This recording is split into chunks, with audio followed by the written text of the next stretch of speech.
Let's try the Sunset blush trend. I'm kind of late to it. Also, why did I wear white when doing makeup? I got a foundation stain here. Having trouble finding like a good bright orange. But we're gonna try going with this. This is kind of sheer, but we're gonna put that right here. So, hot pink. This is Tarte's blush. 2 drops right there. 2 drops right there. This is Ilia's Liquid Light Serum Highlighter. Not as gold as I want it to be, but it's close.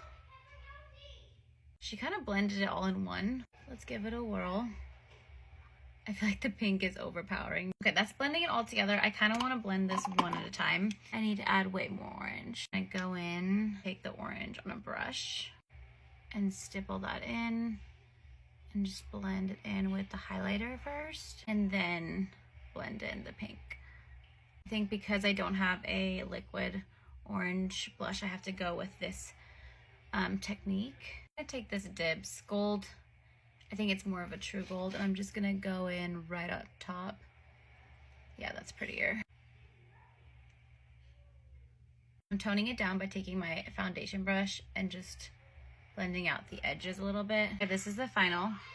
I like it. I think if I had a orange one of these, then it would have blended better. But because one was cream, one was liquid, different formulas altogether, it just didn't blend together that well. But overall, I like it. I will say for gold, this one from Dibs, this is Unbothered Bronze. This is giving Sunset just in this little bottle. Dibs also has this really pretty blush that's called Starstruck. Go over the orange with this one. It's really pretty. A little bit of orange here. It's a lot of blush, but it's okay. I got to set with powder. Use this gold as a highlight. Just take it over top like that. It's like VIP pink. Add that pink back up here. This is the final Sunset blush. What do you guys think?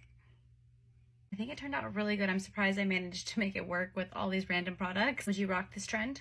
Let me know. I think it's perfect for summer though.